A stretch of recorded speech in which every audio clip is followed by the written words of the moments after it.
lazy. Hey, y'all. This is Mary Mags. She the only bitch I'll let hang with me up in here. Go ahead. Tell them what you gotta say. My name is Mary of Magdala. I was a disciple of Jesus. I was present at the crucifixion, and I was the first person he appeared to after the resurrection. Bitch got clout! I was one of the founders of the Christian faith, and I was known for my ability, in times of difficulty, to be able to turn the hearts of the apostles towards the good. The good. Some people think I was a whore. Yeah, beside his bitches. Other people think Jesus was my husband. The monodic bitches. I was not a whore. Pits up, hold down! I was an unmarried woman in a town of ill repute. Ill repute. And also, I was not the wife of Jesus either. Still love you. But I'm pretty sure I was his best friend. We shared an intimacy that I cannot put to words, except to say we saw into each other's hearts and were in love with what we found. Love. I also know Judas Iscariot very well. Gangsta. Out of the 12, Judas was the most moody and the most impetuous, and yet he was my favorite. Tupac. And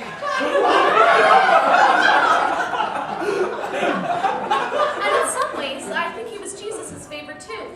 Yeah, and Judas was almost an alter ego to Jesus. He was the shadow to Jesus' light. The sour to the sweet, the cold to the warm. They often walked together, more often than not arguing. No one could get a rise out of Jesus like Judas could.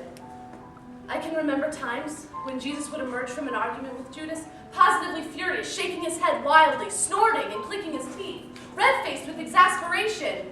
And Jesus would tell me what they'd been fighting about, still agitated, but inevitably, he would just end up staring into space and sighing, smiling.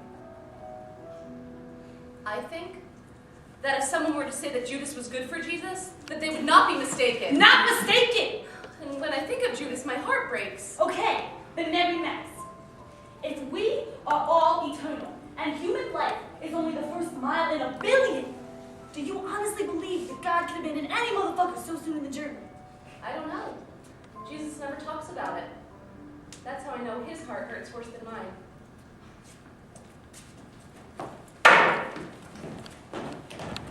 Next witness?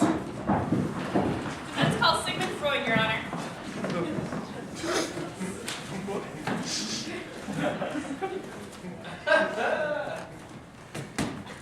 Name? Dr. Sigmund Shlomo Freud. Dr. Freud, would it be accurate to say that you qualify as an expert in the field of modern psychiatry? Fräulein, I am modern psychiatry. Objection, Your Honor. The witness is boasting. Overruled. But a boaster! Your evidence really is distasteful. Sit down, Yumi. I lunge to obey your grace, but let the record reflect that the prosecution has grave reservations about this man's alleged so-called standing as a psychiatric expert. Perhaps a quick jaunt to London for a leisurely perusal of the standard edition of the complete psychological works of Dr. Sigmund Freud, volumes 1 through 24, will set your mind at ease. Perhaps it would, if you were indeed sick.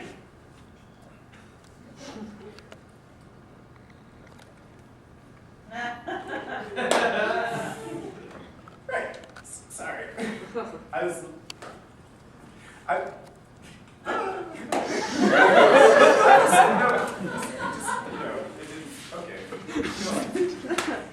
Dr. Freud, you are in fact the founder of psychoanalysis, correct? I am. You maintained a private practice in neuropathology for nearly half a century, is that not so? It is. You were on the cover of Time magazine, an issue dedicated to the greatest scientific minds of the 20th century. I was.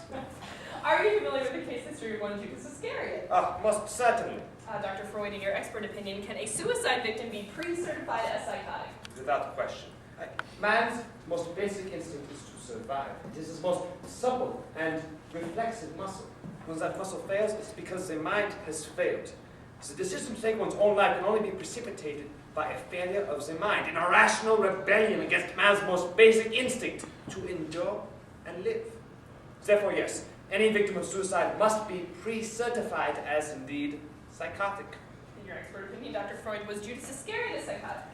Without question. And are psychotics responsible for their actions? No, they are not. Say, for example, I have a bad bout of influenza. As a result of that influenza, I sneeze rudely, but involuntarily upon your face. Achoo! As a result, you wake up tomorrow with the same flu. Did I cause your flu? No. My flu caused your flu. I merely sneezed because I was sick. In your opinion, Dr. Freud, does Judas Iscariot belong in hell? No, he does not. Explain. Suicide is a direct sign of mental illness. But did he become mentally ill after allegedly betraying Jesus of Nazareth, or was he mentally ill to begin with? Pre-programmed, yeah. You must understand, normal people do not commit suicide, even under extreme duress. And what would you say to people who would say that Judas brought about his own mental illness by betraying Jesus and getting him crucified? I will say this. One, you cannot conjure or bring about mental illness. Two, any god who punishes the mentally ill is not worth worshipping. And three, an ounce of prevention is worth a pound of cure. So one who could prevent this is Jesus, not Judas. He chose not to. But isn't Judas responsible because he did what he did of his own free will? Fräulein, I once had a suicidal patient leap to her death through my 4th floor window. She exercised her free will. Did I bill her estate for the broken plate glass window? No. My dear friend, Winston Churchill, who gave me safe haven from the Nazis in 1938, likes to say, the price of greatness is responsibility. I believe firmly in taking responsibility. So, after the unfortunate woman's death, I took responsibility for my greatness by moving my offices to the ground floor. I would think God would have done the same. Your witness. Yes. Dr. Freud, sorry for the mix-up before. Excuse me. Yes. So, Herr Doctor, I must say, I'm a bit intimidated to be in the midst of such greatness. After all, you are a genius, correct? Correct. An expert. Yeah. A big brain. Unequivocally. Yes, unequivocally. Nice word. And it rolls so effortlessly off your tongue. I must say again, I am impressed. Oh. Tired? Oh, doctor. Well, perhaps a kilo or two of fine grade Bolivian flame would restore your pep. Excuse me? Cocaine, doctor. Blow, flick, rock. She don't lie. Does she die? But Over a 12-year span, you consumed cocaine in what can only be categorized as prodigiously massive quantities, correct? as part of my research, yeah. Ah, yes, research. And after 12 years of round-the-clock research, you finally came to the conclusion that ingesting staggering amounts of powder up your nose was perhaps unhealthy. I was trying to determine its medicinal value. Is that your real nose? Your mother denied you her breast, didn't she?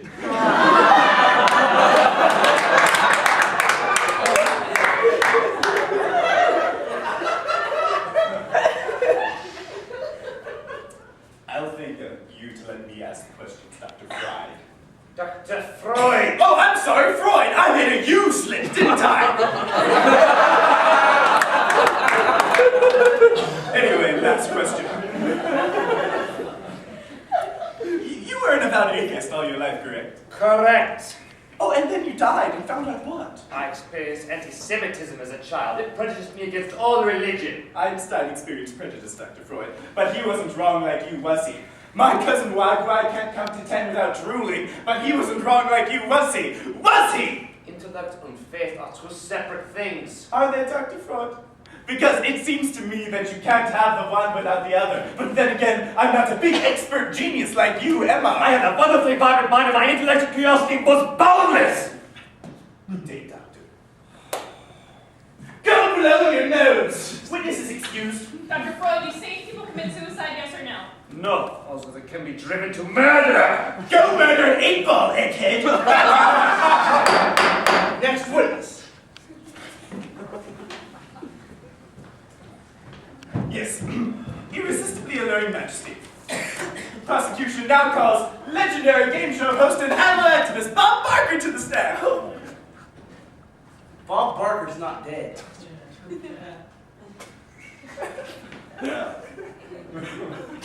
Well, thank God for that. In that case, prosecution calls Caiaphas the Elder to the stand. Right. Ladies and gentlemen of the jury, at this time I must step down. Until such a set time as the witness has concluded testimony. Before his ascension into the lap of the Lord, Caiaphas the Elder and I were partners in a successful chain of kosher pizza parlors here in East Repertory. For that reason, at this time, I must step down. Bailiff!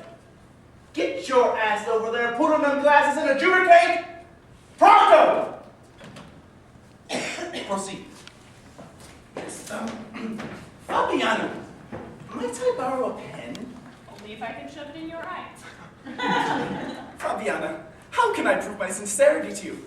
Even though you are always here and I am always here still, I think about you when you are not here. Even though you are always here. Next witness, please. Yes, I obey. Later we shall discuss. Julius the bailiff, correct? May I call you Julius? All right, How about Jules? I guess. So tell me, Jay, shall we commence? That'd be good. Wise Jay. Prosecution calls Caiaphas the Elder.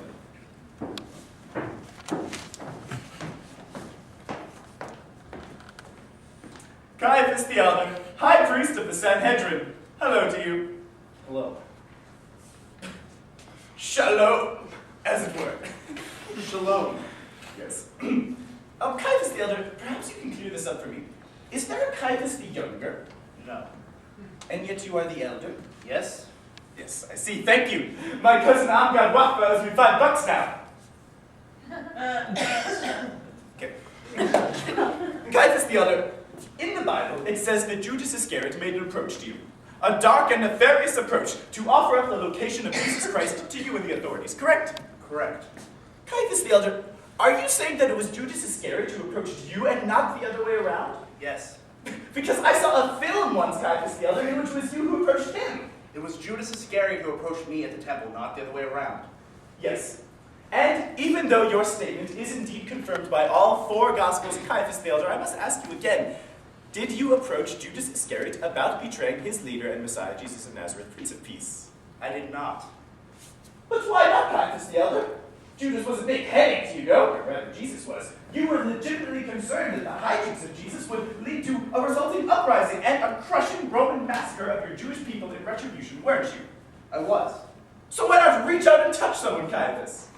Are you asking me why I didn't try to approach one of the apostles initially? Yes. Because I didn't think it would work. Why not? There's an old rabbinical saying, let them kill you, but do not cross the line. During my 18-year reign as the head of the Sanhedrin, I experienced countless messiahs, rebels, zealots, fanatic believers. My experience with these matters taught me they can kill, yes, but as a rule, they do not cross the line. Cross the line, yes. This means what? To betray your ideals, your conscience, the law. Judas crossed the line, didn't he? He did. He betrayed the ideal in betraying Jesus, the rabbinical ideal. He Yes. crossed the line. Yes. Do you admire that? No, I do not. But why not, Caiaphas the Elder? We all cross the line sometimes, don't we? We are all capable of crossing the line, yes, but thankfully we don't all do it. But Caiaphas the Elder, what's the big deal? You cross the line, just draw yourself another line, yes? No. Why not? The line comes from God, doesn't it? It is given. We do not create it, and thus it is not ours to modify. Simply ours to obey or betray. Yes, I see. Caiaphas the Elder, when Pontius Pilate first arrived in Judea, he visited you in the temple, did he not? He did.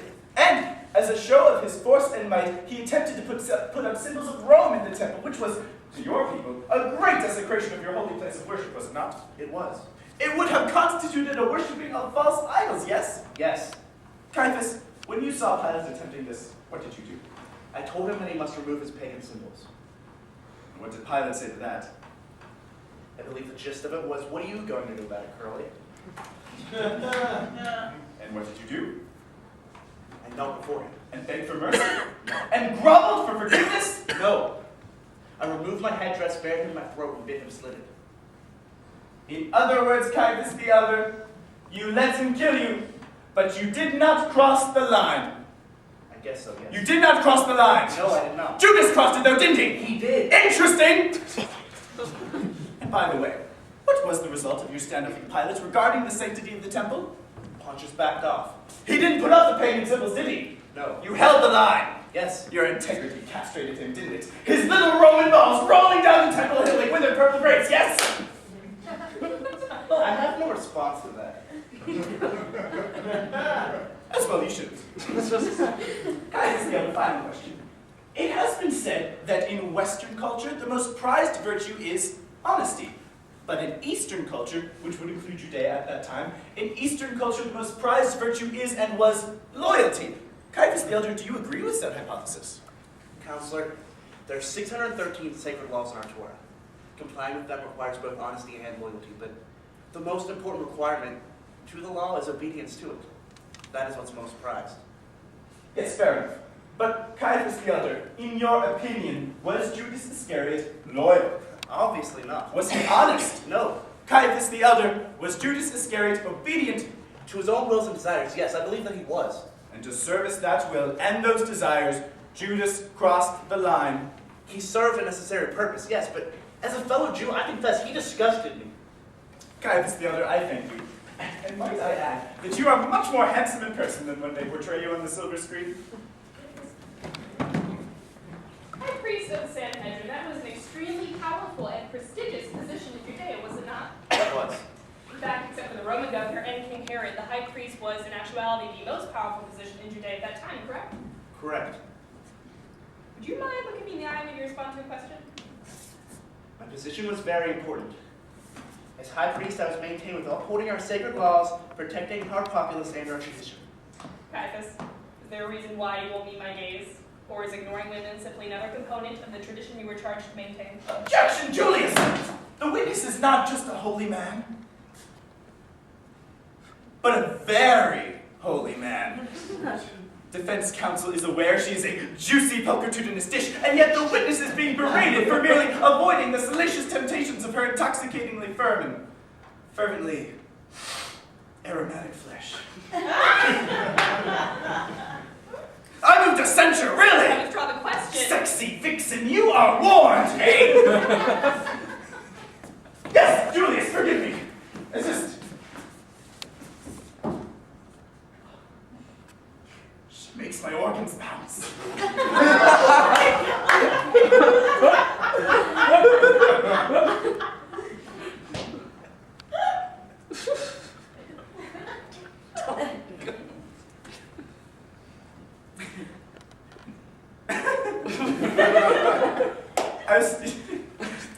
I didn't. I'm really sorry. And we're having it. Caiaphas, you stated to the prosecution that Judas Iscariot crossed the line and that he disgusted you, correct? Correct. Well, the minute you tell me out here, because I'm a little confused, Judas Iscariot turned Jesus of Nazareth over to you, correct? He did. And then you turned Jesus of Nazareth over to Pontius Pilate, correct? I did. So what exactly is the difference between you and Judas Iscariot? Because unless I'm missing something here, I fail to see it. Between me and Judas, there's a big difference. Caiaphas, you were a rabbi and a Jew, Jesus was a rabbi and a Jew. Is it not crossing the line for one rabbi to turn another rabbi over to be killed by pagans? Jesus was a blaspheming and seditious rabbi. I didn't know for sure that he would be killed. But the penalty for sedition was crucifixion, correct? That was the Roman charge, not mine. Yes, yes. Your charge was blasphemy. And what was the penalty for blasphemy, Caiaphas? Your Honor, I will not sit here and be blamed for the death of Christ yet again. No one's blaming you for the death of Christ, Caiaphas. I'm simply asking you a question, which I'm directing you now to answer here before this court. You charged Jesus of Nazareth with blasphemy. What was the penalty for blasphemy, Caiaphas? Stoning followed by hanging. So then how can you sit there and pretend that you didn't know for sure that Jesus of Nazareth would be killed? Jesus could have easily saved himself. Saved himself how? By retracting his blasphemous claims. There are 613 sacred laws in our Torah. I can't even count how many Jesus broke or treated with wanton disregard and disdain. He violated the laws that came from the God of Abraham, Isaac, and Jacob. He violated the word of God. He violated the laws of Moses. He consorted with the unclean and women and prostitutes. He performed miracles on the Sabbath. He proclaimed himself the Messiah. He forgave sin. Who was he to forgive sin? Only God can do that. If that's not crossing the line, then I don't know what is. Jesus was fulfilling your Old Testament prophecies of Isaiah to the letter. He was also fulfilling the prophecies of Deuteronomy, which warned against false messiahs and marvel workers. It would have been one thing if he would have confined himself to the rivers and the forests, spouting his ravings as the Baptists did, but in the great temple, I would have been derelict to not put a stop to it. He was whipping people, kicking them, threatening to destroy the temple, calling it a den of thieves. If someone did this in your St. Patrick's Cathedral, would you not have them arrested? And yet Judas Iscariot, who came forward in the face of this great threat, is seen not as a patriot in your eyes, but as a traitor. A traitor who, in your words, disgusted you. Why is that, Caiaphas? Because he handed Jesus over for money. And why did you hand Jesus over, Caiaphas? The words and deeds of Jesus were leading towards rebellion. The price of rebellion under a Roman rule is a bloodbath, a massacre, counselor. So I decided it's better to have one man dead than 1,000. That's why. I see. So you were looking out for the common Jewish man.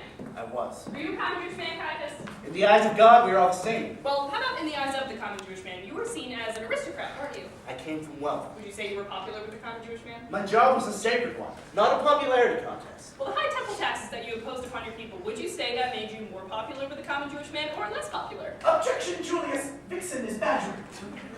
Sustained.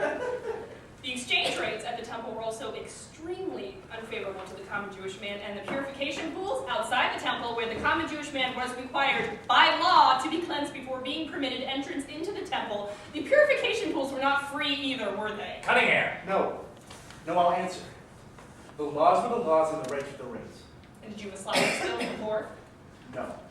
So the poor, who constituted a large percentage of the common Jewish man at that time, remained impure and unclean and were denied the right of worship. You've made your point. No, no, you have. Your position, Caiaphas, did not require you to be popular with the common Jewish man, did it? My position required me to answer to God. Did God appoint you high priest of the Sanhedrin? It was with God's blessing It that was with Rome's blessing, Caiaphas. You were appointed by Rome, and at the end of the day, for the 18 years you served, that's who you had to answer to, and that's who you were required to be popular with. And the day that you showed Rome that you couldn't handle your own people was the day that you would have been thrown out on your ass. Isn't that true?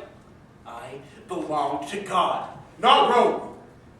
My position required me to uphold the sacred laws, protect my temple and my people, and that is what I did. And was Jesus of Nazareth not one of your people? Whether he was a Messiah or a prophet or a holy man or a crazy man, was he not one of your own? And was it not considered the height of treachery to betray Jewish blood to your oppressors? Come on, Caiaphas. Tell us that it did not prick your conscience to turn Jesus, a fellow Jew, over to the Romans. Tell us that handing over a fellow rabbi to his certain death at the hands of the enemy didn't violate your sense of crossing the line in your knowledge of the law. Tell us, Caiaphas, that at the end of the day, there was a difference between what you did and what Judas did. This is purgatory, Caiaphas. I've got all day.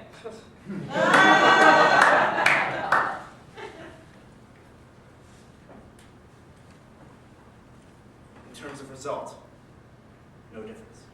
How about in terms of follow through? Judas recanted and tried to return the silver, did he not? He did. And did you, Caiaphas, do anything at all to try and prevent Jesus' death?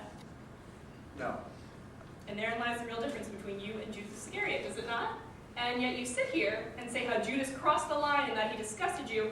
And if that's true, Caiaphas, then I have to wonder how you must have felt about yourself. That's between me and God. Well, then, for your sake, Caiaphas, I sure hope that your God has a more forward-thinking attitude than Judas's God. I'm going to step down here, excuse me. Judas approached you, didn't he? Yes. He didn't have to approach you, did he? No. But he did. Yes. Of his own free will. Yes. And accepted payment for his betrayal. Yes. Payment. Judas did not say, Caiaphas the elder, put your money away, mister. This was on the arm, right? Right. Yes. Caiaphas the elder, I think we all understand the situation that you were in, trying to protect your Jewish people from Roman reprisal. And it makes you feel good to say that, doesn't it? After 2,000 years of persecution and vilification, you finally get around to saying, hey, we know it wasn't you and your people's fault. Is that it? Caiaphas the elder, I was only trying To win your case. Right. I tell you what. You people call, I come. You question, I answer. But never say that you understand the position I was in. Because you have no idea the position I was in. And don't try to excuse or forgive me. I'm not interested in your forgiveness. God's forgiveness, this interests me. Yours? I could care less. Why? Because you have no idea. The ones who need forgiveness, the ones who perpetrated the lies and exaggerations that become sacrosanct fact that led to the hatred and violence of the last 2,000 years, they are the ones who need forgiving, and not by you, but by me. Me and my people. The writers of the gospel, they need forgiveness, not me. No, sir. I know what it is to suffer. Do you?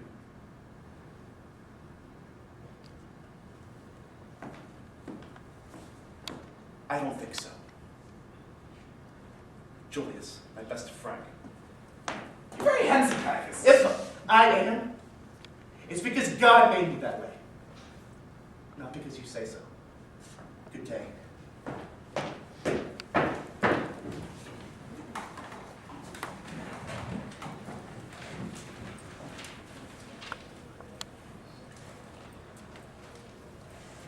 My name is Thomas, and at the Last Supper I was the first one to say I would die for Jesus.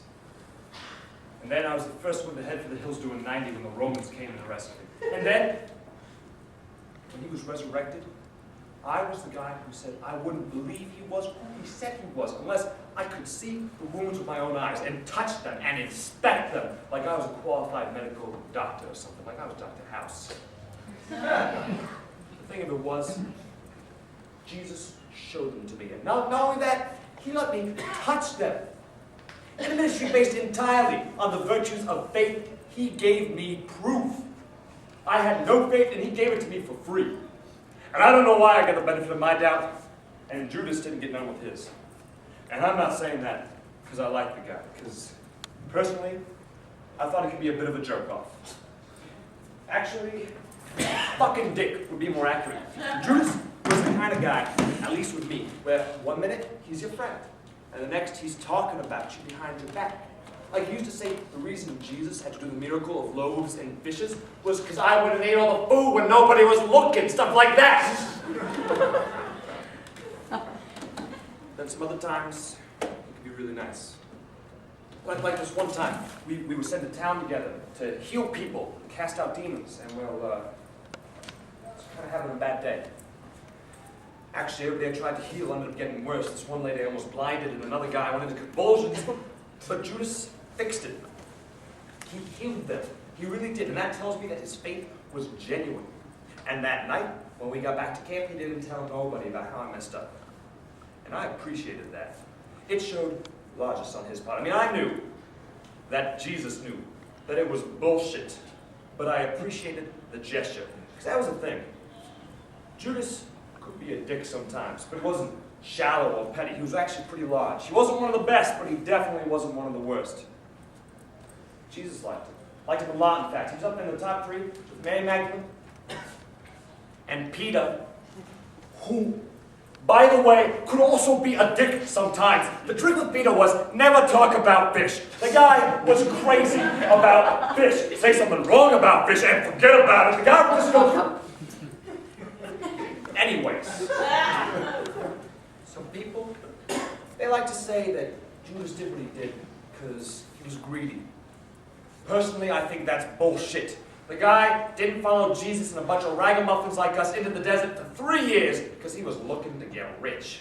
And some other people, they like to say Judas did what he did because the devil got into him. And again, bullshit.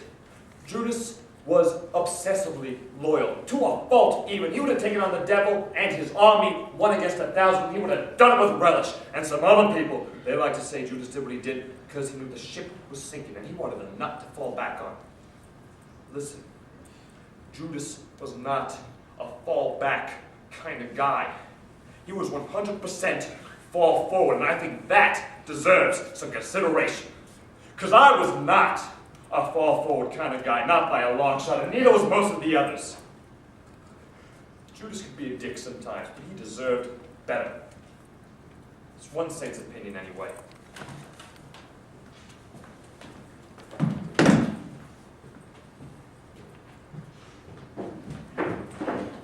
Next witness. Your Honor, at this time, defense would like to introduce Exhibit A14, ancient surveillance footage of an event that occurred less than 24 hours after Jesus' arrest. Please. Pilate gonna kick your ass. Pilate gonna see that ass, he gonna kick it 2 times. Yo, when Pilate see this motherfucker's ass, he gonna be like, Centurion, it's time to whoop ass. He gonna rape your wives. He's gonna take your cattle. Yo, he's gonna kick your cattle's ass too. And your sheep and your lambs. Pilate's gonna cancel your grandmother's welfare check. What's all this damn ruckus about? Oh, hail, Pontius Pilate! Hail, hail, hail! Is there a problem here? Judas is trying to recant. Hold up a minute. Who? Judas Iscariot of the Jesus of Nazareth crew. This stinky motherfucker right here. Jesus is an innocent man. Please, please. We start with relax now. He's innocent. Please, please, Jesus. Come on now, Judas. Them who says, hold up a sec. You're delicious. Yeah. What they call themselves? The sand had drawn, sir. Right. Judas, them sand the head sons paid you 30 pieces of silver. Now that's 4 months' wages. That ain't no chicken feed. I made a mistake. Please, please, you don't understand, man. I understand perfectly. You sold out your brother. Now you feel guilty. So you trying to come up in here talking about it was dark against the wrong motherfucker. But we Romans, man. Romans don't dance that song. I'm recanting. You can't recant! Hey, bitches. Remember the last Semite strolled up in here talking about I recant? Believe me, J. Crew, you don't want to do that. What you need to do is relax, brother. Take the wifey to a puppet show, something.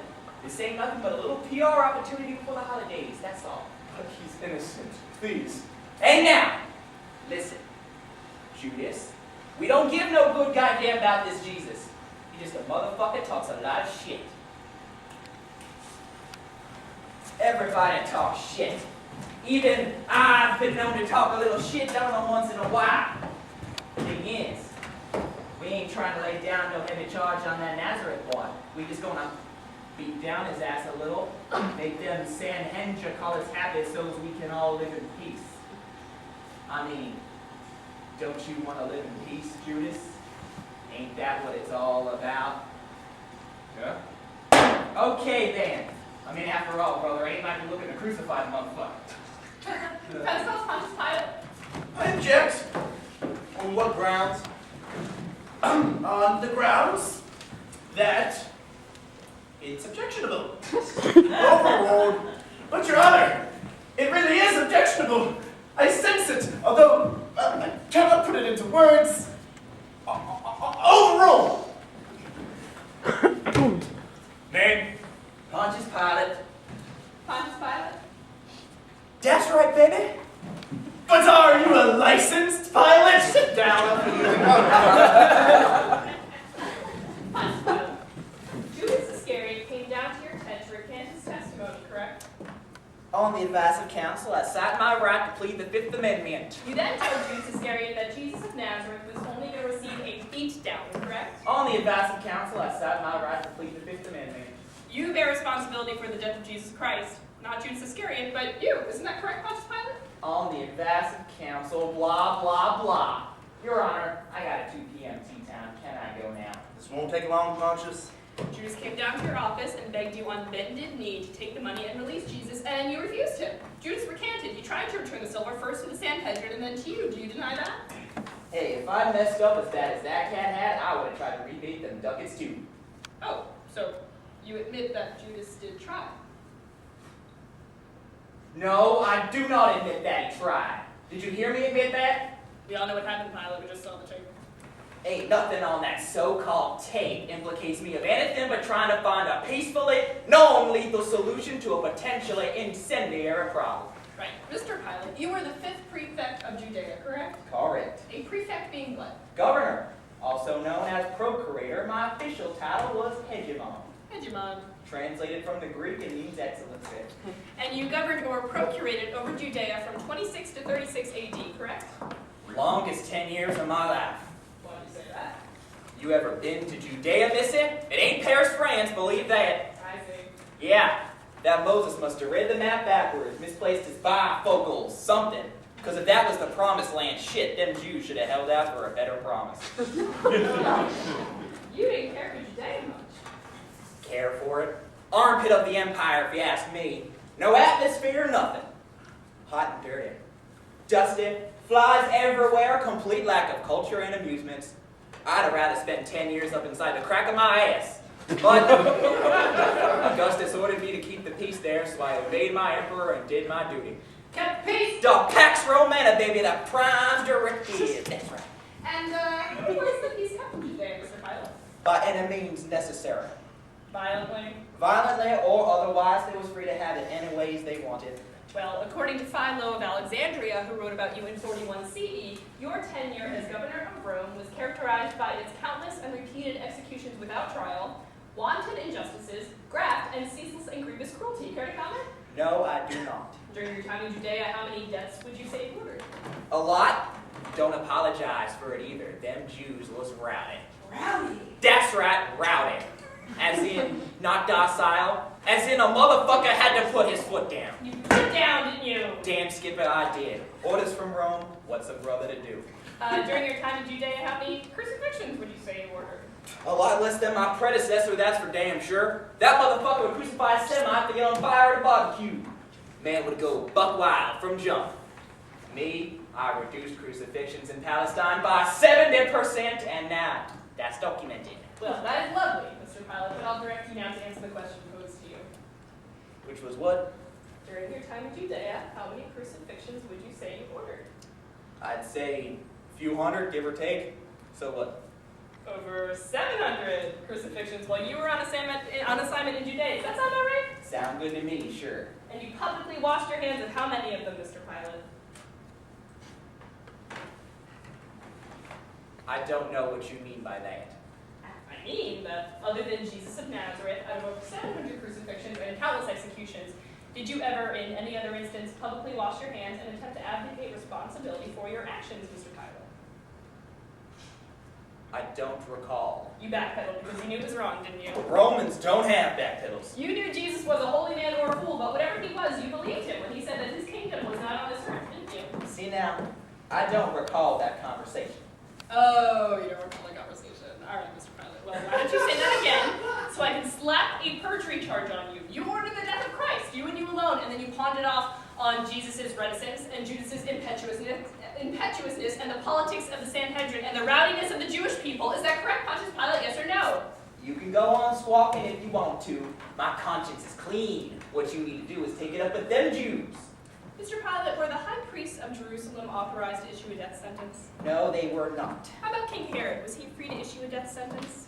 No, he was not. The Jewish people themselves, were they free to issue death sentences at their women fancy? No. One man, Mr. Pilate, in all of Judea, one man was free to put another man to death. Who was that man, Mr. Pilate? Am I on trial here? Because last time I checked, it was your client, Judas Iscariot, freezing his narrow ass off in the ninth circle of hell, not me. My client recanted with a remorseful heart and was ignored. Then you need to take it up with them Jews, not me. I mean, this ain't some new theory I'm introducing to ya. It's documented. Ain't some Sherlock Holmes, Nancy Drew mystery here, lady. Them Jews was cantankerous, ornery. They worshipped a jealous, angry, and vengeful God, and guess what? Surprise, surprise, they was angry, jealous, and vengeful themselves. I never had a problem in Judea wasn't caused by some rabble-rousing, no-account Jew. Believe me, sister, you need to talk to them, not me. Ugh, it's always the Jews, isn't it, Mr. Pilate? Well, it sure as shit was in Judea, mister. You want to know what I really think, Mr. Pilate? I think this whole story about you hemming and hawing about what to do with Jesus is just a load of made-up crap, written by Jewish Christian evangelists seeking to broaden the appeal of the Jesus story to the Roman Empire. There is nothing that we know about you, Mr. Pilate, absolutely nothing. That's just for even a second, that you have even a passing hesitation about putting any Jew to death, let alone a revolutionary figure like Jesus who was being proclaimed the Messiah, who had entered the city of Jerusalem to crowds of cheering supporters, and who had, the very next day, incited a riot at the temple. You hated your assignment. You hated Judea. And Mr. Pilate, you hated the Jews. Hated them. You hated the Jews because they contested you. You hated the Jews because they fought back. You hated the Jews because they clung to their religious beliefs and were willing to die for them. But most of all, I think that you hated the Jews stronger than you. I think that bothered you a great deal. I think it made you feel resentful and vengeful and furious. I think it made you feel small and inadequate. I think it gave you skin irritations and nervous tics. I think it kept you up most nights and made you count the days until you could return to the safe, bourgeois comfort of Rome. That's what I think. I think that you're hiding behind historical inaccuracies and outright lies, Mr. Pilate. I think you're a liar and a fraud. I think that when Judas was brought before you, you didn't see a Messiah or a prophet, you didn't see a lunatic or an innocent, you didn't even see a human being. I think, Mr. Pilate, that what you saw before you that day was just one more Jew. And you didn't hesitate. Why would you? You didn't wash your hands? Pontius Pilate, history did it for you. Isn't that true? I think I've had enough here. Well, if you were a man, Pilate, you would own up to the truth, but... The truth? Whose truth you talking about, Blondie? The truth is I was made a saint in the Ethiopian church. The truth is I was named a martyr for the Christian church in 348 AD. That's the damn truth. A Christian martyr? Did I stutter, girlie? Well, I guess that's what they mean about history being a lie agreed to. A lie? What you know about what's the lie and what's the truth? What you know about my history? All you got to go on is some book written 4 different ways by 4 different Jews. Wasn't even there in the first place. Now what you know about my life after Palestine? What you know about what I might have did or did not do when I got back home to the motherland? That's right. You don't know Jack, do you? They didn't write down that part of the story, did they? Shit, I'm gonna tell you something. You and your presumptuous nature reminds me more and more of my ex-wife, Rhonda. Every minute, and believe me, that ain't no compliment. Yes, I met that Jesus boy. Seemed like a fine fellow, dressed like a hobo and smelled like a goat. But give the boy a shave and a shower and he would have been basically all right. And I'll tell you something else. Unlike Judas, that Nazarene boy had character. He didn't come up all mid begging and groveling, crying like a bitch. He faced me like a man, like a Roman almost, and that impressed me. I was going to just have him be clubbed in his head for a couple of hours, redirect his youthful energies, but them Jews wasn't having none of that. You can say what you want to, think what you want to, but them Jews was fixing to pitch a fit till that boy was served up for lunch like chicken in a skillet. And they had the numbers on us that weekend, 200,000 strong, converging on the city for their high holidays and ready to rumble at the drop. I did what I had to do to preserve the damn peace. Why? Because that was my damn job. I did my job. I did my damn job, and now you want to call me a liar? Question my veracity and my character. I'm a Roman lady, 100%, 24/7, we never close. Underneath my ball sack is stamped Veritas. And that means truth. And that means my honor is defined by my integrity, and my integrity is defined by my truth. And I defy you here and now to produce one shred of evidence to support your wild and defamatory claims. Shit, you better check the resume 2 times before you try to sweep your dirt under a Roman's rug. I am clean like dove and ready for love, missy. I live in heaven. Where you live at, girlfriend? Shit, I'll tell you what though. When you get your head straightened out, you give me a call sometime if you want to. I'll take you down to the aqueduct for a pizza and a tizzle. Show you my tattoos. Any more questions? I think, Mr. Pilate, that you've told us all we need to know. Okay then, I'm gonna roll out now, boo. Work on my short game. Witness is excused. Hail Caesar, baby. Your Excellency, Hegemon, yes. Just one question, if I may. Yeah. I wonder if you would tell the court, Hedgie, the following. If Judas came to your tent to recant, oh, and I'm not saying he did or he didn't. And anyway, the only gospel that says anything at all about Judas recanting is Matthew. So it's 3 against 1, and the one in question was not only a Greek, but a drunken Greek, and a card cheat. But anyway, please tell us now if you will, please. Good sir. Hedgie, when Judas came to your tent to recant, if in fact he did, which I am in no way seeking confirmation of herewith, however, if, by chance, the gin-soaked Greek was miraculously correct, and Judas did come to your tent to return the tarnished silver, tell us now, and this is very important! Did you get the sense or impression that Judas was recanting out of a genuine remorse and concern for Jesus? Or do you think he was seeking to undo the damage out of a neck-saving fear of the dire consequences and everlasting repercussions of betraying our rightful and most exalted and just Lord and Savior, Jesus Christ, the divine Son of Man? I am a man, and defense counsel may dispute this, who happens to know something about remorse, personal and otherwise. In my day, I stared into the eyes of perhaps 10,000 accused men and sat in judgment of them. I spared a few, but I executed plenty. I sent people to face the whip, the cell, the gallows, and the cross. And I sent a few home as well. Remorse is rare, but when you see it, it's unmistakable. Judas Iscariot had no remorse. His fear left no room for it. His fear was 100% ego-driven and self-serving. 100% panic, 0% remorse. If you believe nothing else, believe that. Hedgie, thank you. Thank you indeed. Next witness. Trial defense counsel would like to reintroduce Satan to the stand. Lou! You can come in now! Bailiff, go fetch him. Go fetch Satan. Alone? No! Lou, have a seat. I want to file a formal fucking complaint, Frank! This isn't about the turkey roll in the cafeteria again, is it, Lou? No, Frank, this is not about the turkey roll in the cafeteria. What this is about, Frank, is I recognize a couple of your court officers near the vending machines. Ask me how I recognize them, Frank. Lou? Don't you loo me, you little bag! God's been stealing souls again, hasn't he? For you, escort the jury out. Yes, right this way, please. Yes, please. And you, Honeywell, you're on my list, hayseed, so don't expect any last-second reprieves. Shorts and tank top stretch, pack light. This is unacceptable behavior, Lou. Don't tell me what's unacceptable. Those two court officers were mine. Their souls safe and secure in hell.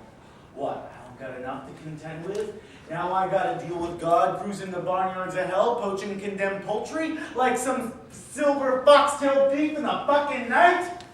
This is bullshit, Frank, and you know it. And I'm not leaving here this time until I get my satisfaction. So you better do something about it right the fuck now. Do something like what? Number one, I'm not testifying any more of these little circle jerks. I'm not some wind-up doll to be summoned and dismissed like a fucking toy. Number two, I want 2 souls before I leave here today. So take a memo and pass it upstairs. I'll take you and whoever. Me! Yeah, you. I should have pulled you off the dung heap after we surrendered. And I want some Darbon! And a tall bourbon, neat! What the fuck are you looking at? I'd like to start my questioning. You got somewhere to be, this rag. No, when you're done crying, just let me know. I'm sorry. Maybe you could help me figure this out. Is today fuck with someone who could rip your heart out through your miserable, dried up cunt day? Is that what today is? Because, unless I'm mistaken, today is not that day! No, today is your day to answer my questions when you're through behaving like a petulant child. Cunningham, I'm ordering you to get the off switch and them flapping gums of yours. And you, Lou, with all due respect to your stature and station, could you tell me a break here, please? I've always been good to you, Frank. Is that you? Is that not so? Now listen, your complaint is duly noted and will be kicked upstairs at the end of today's testimony. But what I need to do is to call the damn jury back in here. And what I need to know from the both of yous is that when I move to do so, you will conduct yourselves in a deportment and adjustment of the solemnity of these proceedings. Now, do I have your words on that? I am ready to proceed, Your Honor, With civility? if I'm met with civility. You know what, Cunningham? All those excuses you got wedged between that dubious cleavage of yours, your mother, the bulimia, the booze, the herpes, the rape, the twin suicide attempts, the bipolar pharmaceutical adventures, and the abject failures at every relationship you've ever had, all that does nothing to band-aid the simple fact that there comes a time when the world stops rewarding potential. And when that time came for you, you threw yourself the world's biggest pity party and dedicated the rest of your short, pathetic, inconsequential life to finding fault every fucking where else but in the return gaze of your own cosmetically altered reflection. Okay? Satan, you're perhaps out of bounds here, yeah? Alphaeumi, on a good day, your cock measures 3.5 inches erect, and it goes off on a hair trigger if you so much as sneeze. Worse than that, you're a flatterer, and your love of God is utterly false, as is your hair color. And the sole reason you're so attracted to this little nasty train wreck over here is because you're addicted to tragedy and punishment. Not because you think you're a piece of shit, Alphaeumi, but because the truth is your self-assessment is absolutely correct. You're a bag of hot air and a weakling, and you will never, ever be loved.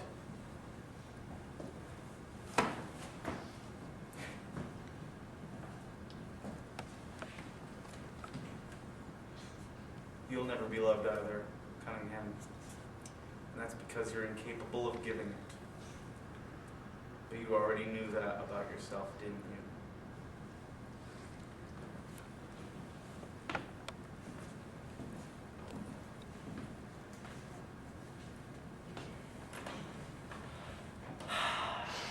You can call the jury in now, Frank. Never let it be said that the Prince of Lies stood in the way of truth. No more outbursts. I'm a Buddha floating on a fucking lily pad. Alphaeumi, bring him on in. Oh, yes, great. You can come in now. Yes, right this way. Do not tarry. Counselor, you may begin. Mr. Satan. I apologize for my earlier behavior, Counselor. I had some bad fish at lunch. Mr. Satan, you've had a long-standing feud with God, correct? No, I love God. Oh, you love God! Very much. God made me. Oh, okay, you say God made you. God did make me. It says so in the Bible. I know about the Bible, Mr. Satan. It also says, in Matthew, I believe it says, a good tree cannot bear bad fruit, correct? Correct. So are you saying that you are good, or are you saying that God is bad? I would never say that God is bad. So then are you telling this court that you're good? I don't know, Counselor. Are you good? That's not what I asked you. I'm sorry. Why don't you answer the question? I don't believe in good and bad, but I believe in His truth. Fine. According to Job and Nehemiah, God created you in the first 3 days, true? True. You were an angel. True. You were present when God created the earth. True. Then God created man and gave him, not you, dominion over that earth, true? True. In fact, you were ordered by God to serve man, true?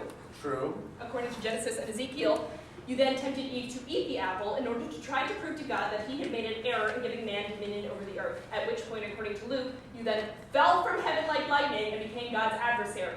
And ever since that day, you've competed for souls with God in order to try to prove that man is not worthy to rule over the earth, true? I don't compete with God. God competes with Himself. That's not what I asked you. I'm trying to answer your question. No, you were not trying to answer my question. Your Honor, I'm trying to form a response here. Cunningham, let him answer. Your Honor, it does seem to me... Quiet! Proceed. Thanks.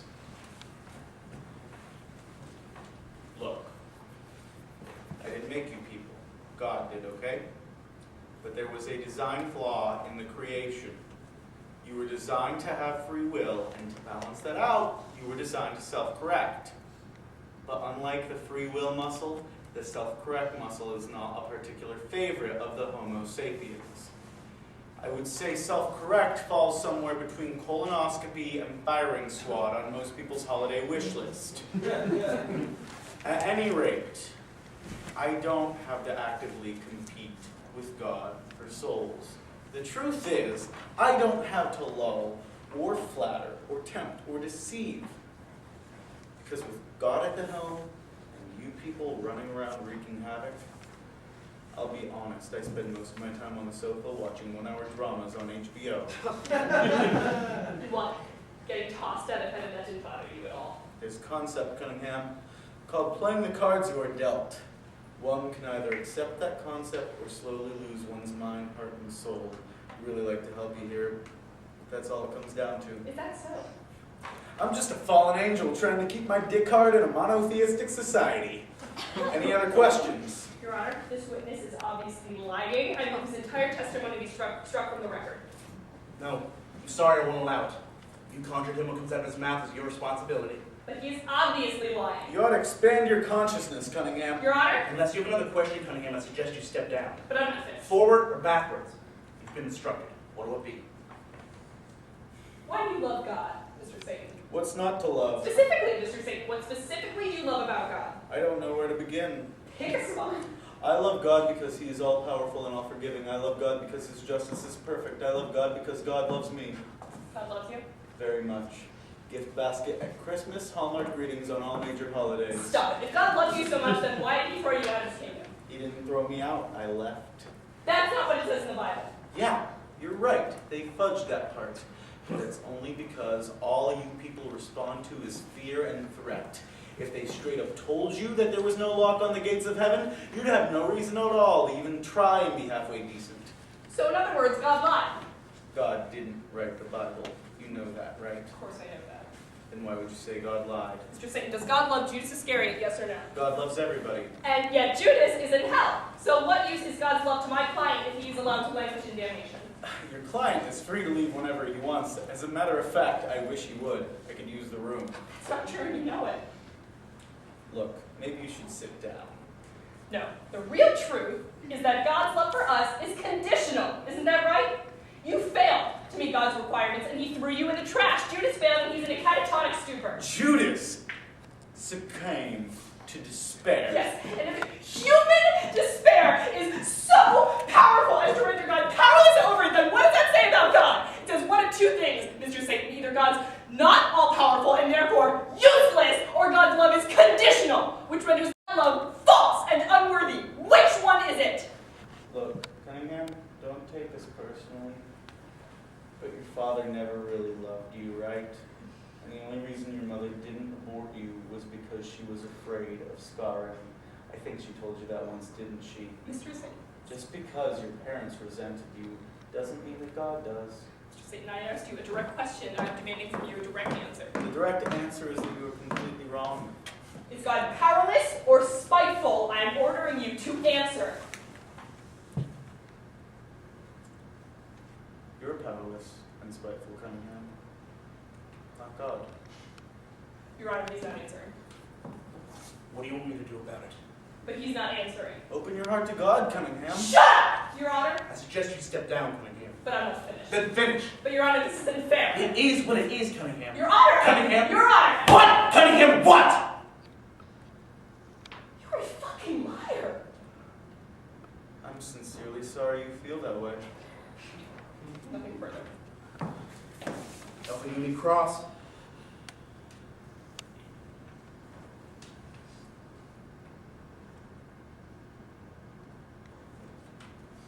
No crossing. Witness is excused. Thanks, friend. Counselors, you availed yourselves as expected. By the way, Alfami, you're completely wrong too. I'll be in touch.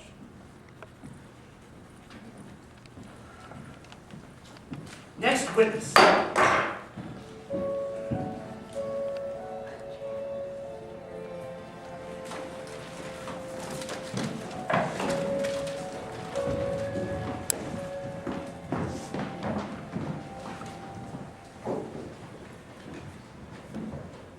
Right now, I am in Fallujah. I'm in Darfur. I'm on 63rd and Park having dinner with Ellen Barkin and Ron Perlman. I'm on the corner of Lafayette and Astor waiting to hit you up with some change so that I can get high.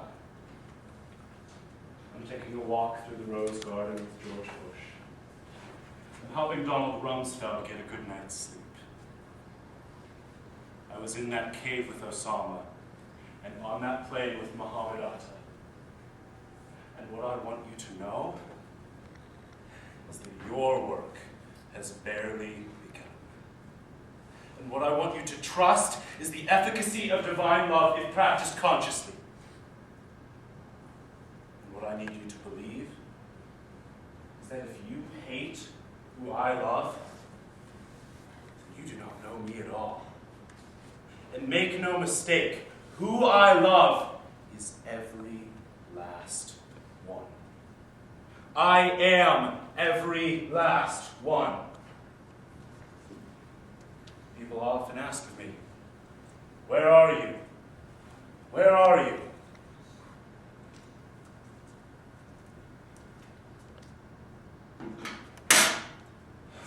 Verily, I ask of you to ask yourself.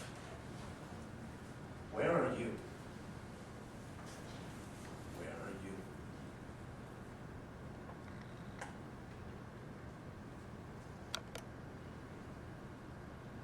Judas. Judas. Who's that? Is it ever anybody else, Judas? I miss you. Uh-huh. I miss you, Judas. Don't fucking touch me! Judas! I said take your fucking hands off me! Take them off! I'm sorry. Back off my bro, man! Back off! I'm sorry. Back off more! I'm sorry. Judas, if 1,000 strangers kick me and spit on me as they pass, I will smile. But if the mother of my heart only gives me a passing hard look, then Judas, I will not sleep that night, nor sleep at all, till he will let me love him again. No. No what? No more fucking fortune cookies, that's what. You want to apologize? I can't stop you. You want to apologize? Go ahead and leave. Just, for once, speak like a normal fucking person. I'm not a normal person, Judas. I'm not here to apologize. I am who I am, and not who you demand me to be. I'm always going to be who I am and what I am. And when have you ever heard me deliver my message any differently, Judas? When? Just go away. I won't go away. Oh, that'll be a first. I have never gone away, Judas. Look at me. I love you. And all I want is to be not just near you, but with you. Should have thought that before. Before what? Just get the fuck out of here, okay? Judas. Don't fucking Judas me. You're not wanted here, okay, Mr. Fucking Above It All? I am not above it all. I am right here in it. Don't you see that? Don't you get that I don't fucking care? You think your suffering is a one-way street. Well, it's not, Judas. It's the exact opposite of not. You got about a fucking nerve. And you've got no nerve at all. Where's your heart in all this, Judas? Huh? Do you think you were with me for any other reason than that? It was your heart, Judas. You were all heart. You were my heart. Don't you know that? I'll tell you what I know. I watched you trip over your own dusty feet to heal the sick, the blind, the lame, the unclean, any two-bit stranger stubbed their fucking toe. When some lowly, distant relative, too cheap to buy enough wine for his own fucking wedding, suddenly runs out of booze, no problem. You just presto change all this fucking Militime Volcano again, wasn't it, bro? But when I fucking needed you, what the fuck were you then, huh? Judas. You forgave Peter and bullshit Thomas. You knocked Paul of Tarsus off a horse. You raised Lazarus from the fucking dead. But me, your heart, what about me? What about me, Jesus, huh? I made a mistake. And if that was wrong, then you should have told me. And if a broken heart wasn't sufficient reason to hang, then you should have told me that too. Don't you think that if I knew it would have changed your mind, that I would have? All I know is you broke me unfixable, and now I'm here. And you want to know when you delivered your message differently? The temple, Jesus, that's when. And you were beautiful there. And you left there 3 inches taller, and we all saw it. I loved you. That's all I did, and that's the truth. And now I'm here. What if I were to tell you that you are not here? That you are with me in my kingdom even now? And that you have been there with me since the morning of my ascension? And that you have never left?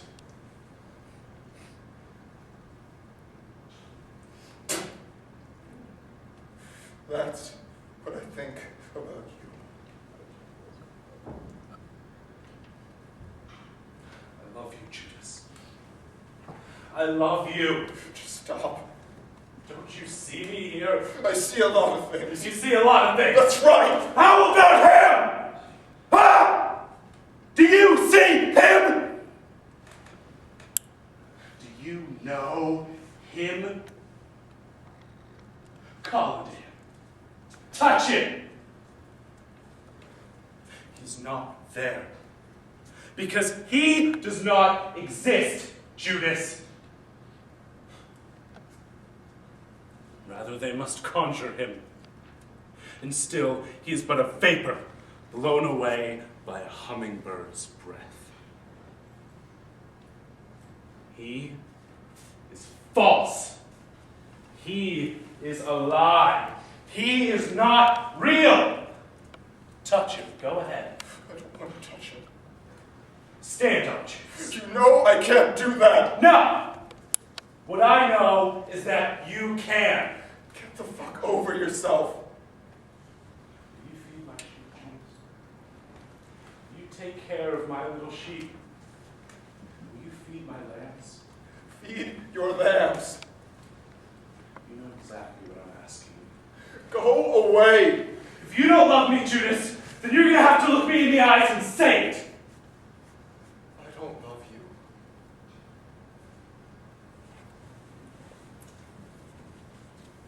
If you don't love me, then why are you here?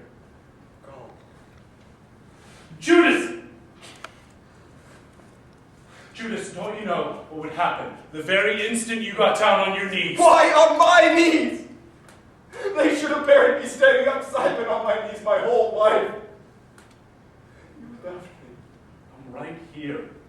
I never believed that you could have left me. I never left you. You didn't love me. I do love you. Why didn't you make me good enough so you could have loved me? Please, just take my hands, Judas, please. Where are they? Right here. I can't see them. They're right here. Where are you going? I'm right here. Don't leave me. I'm here. I can't hurt. I love you, Judas. I can't. Please stay. I can't hurt. Please. Just love me, Judas. I can't.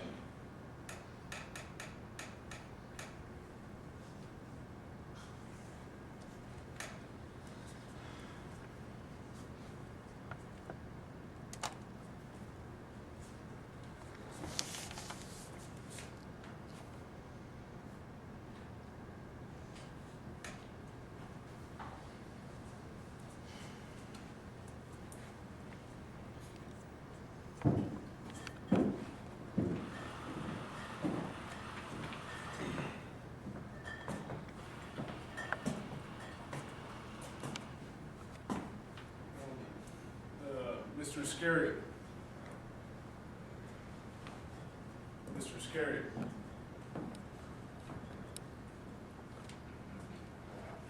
I don't know if you can hear me or not, but I just wanted to introduce myself if I could. I'm Butch Honeywell. I was the foreman of the jury at the trial there, and well, we found you guilty, Mr. Iscariot. Really sorry about that. Oh, I brought you a 12-pack beer. Actually, I guess it's like a 5-pack now. Anyway, I don't know if you drink beer, but it's good stuff. So just sit down right there next to you. Okay.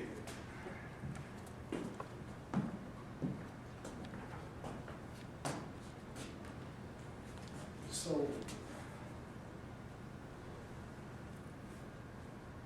I think I might be dead, Mr. Iscariot, and I'm a little concerned about that because I don't think my soul's ready for judgment yet, but nobody's so far corroborated the fact that I'm dead. John just don't bring it up. The fact is that if this is a dream, it's the longest damn dream that I've ever endured, and I really miss my wife, Mr. Iscariot. Is it okay if I tell you that?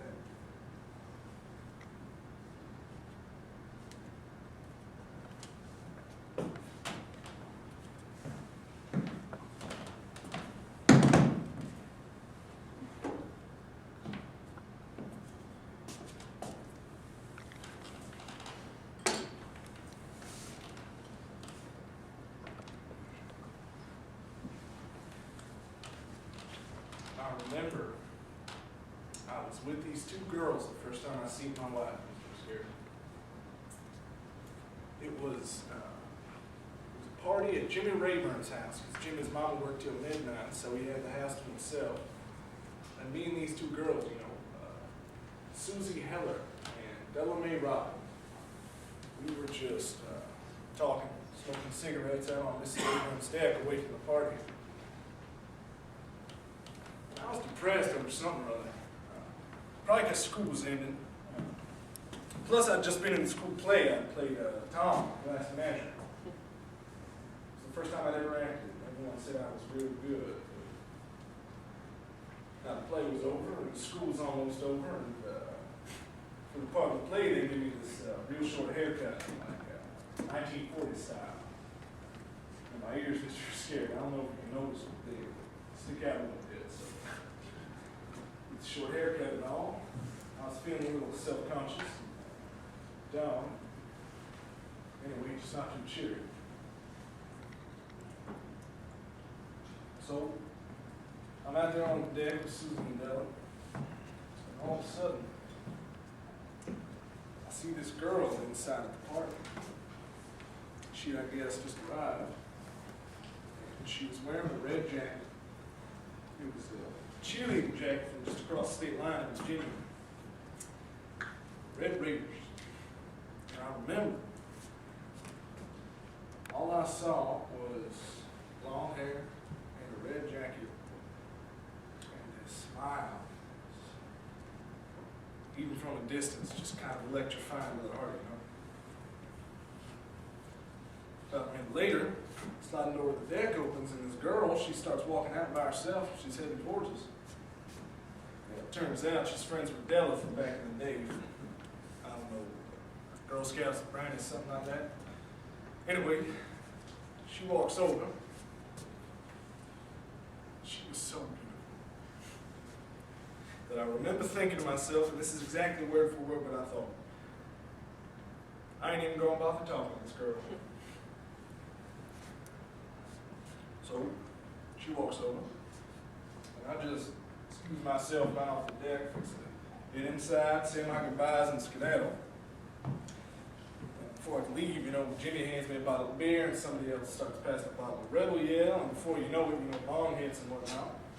And a little later, I'm sitting on the couch with this girl, my future wife. She comes up to me and she says, I I saw you in the play the other night. You made me cry.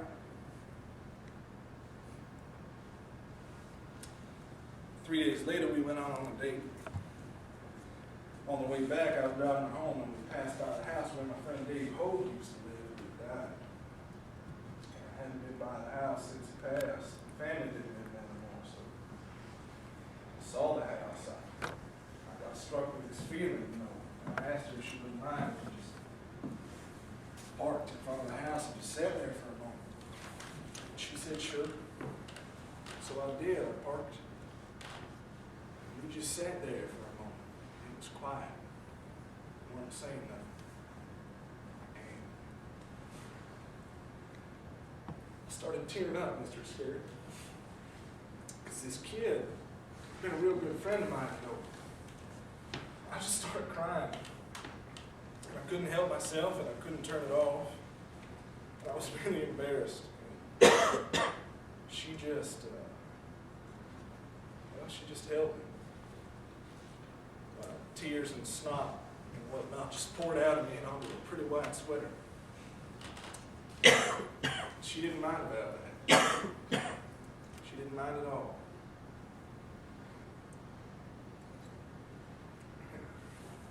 At some point, I drove her home. When we got to the doorstep, we started to kiss. I'll tell you, Mr. Iscariot, it was, well, it was like peaches and dynamite. Anyways, I apologized to her about the crying and all, and she just says to me, don't you be a jackass, Butch Honeywell. And I smiled, but I went on to explain my meaning, which was, you know, if you want a girl to think you're sensitive to something, then maybe taking her to the house of your dead friend and crying all over a pretty white sweater might be a good way to cool it off. You know what she says to me, Mr. Iscariot? She looks at me for a long while with them all the way dazzling eyes of hers. And she just says, well, if it was a trick, then I'm tricked.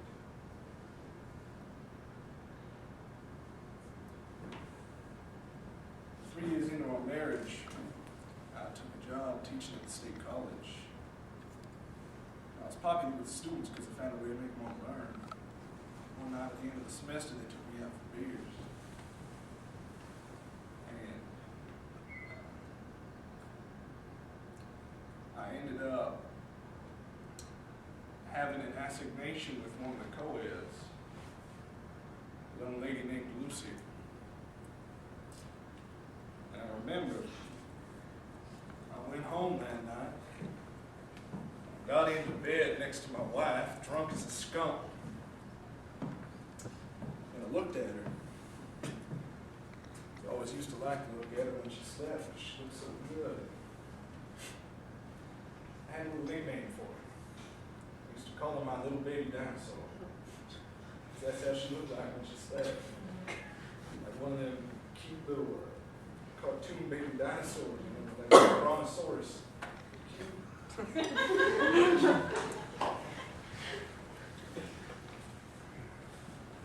Anyway,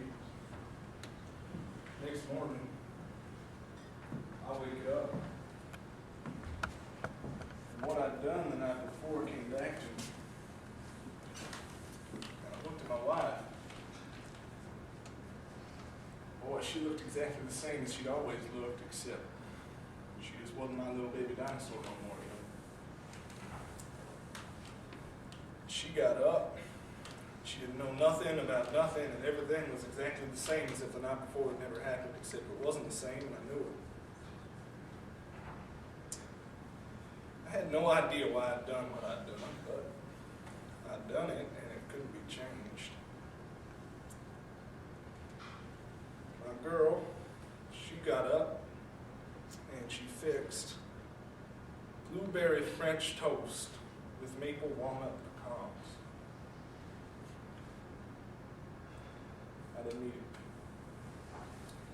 There's no way I could eat. Nothing was ever the same after that night, Mr. Iscariot. I tried a lot of things to make it better. The only thing that did was beer and women.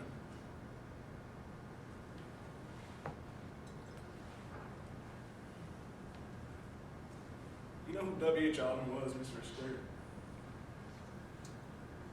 W.H. Auden was a poet who once said,